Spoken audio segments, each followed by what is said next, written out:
Okay, back with you on the Rich Van Tassel channel, or the Rich Van Tassel show, also broadcasting for my YouTube channel as well.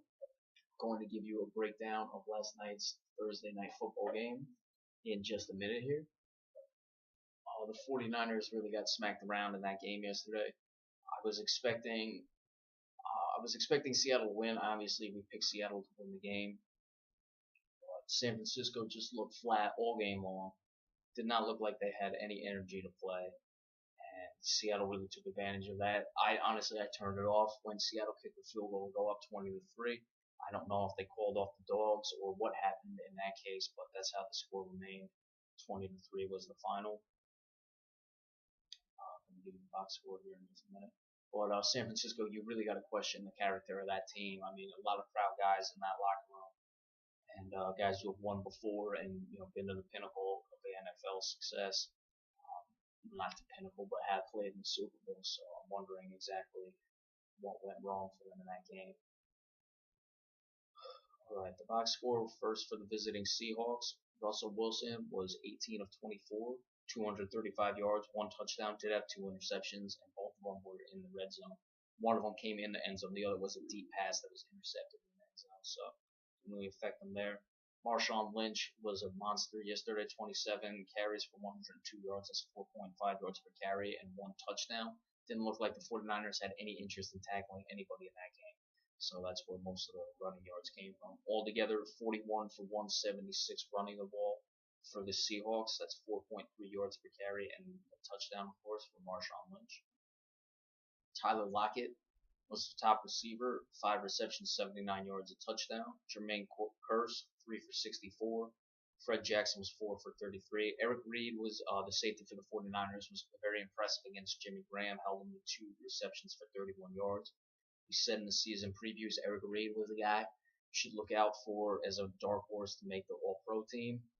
Certainly, if this team keeps losing, then it'll be more difficult for him too. But if he keeps playing like this, especially against top-flight tight ends, it'll be certainly a case he can make for getting there. Sacks, Colin Kaepernick was under pressure all game long. Seattle had 6 sacks. They did not intercept the ball.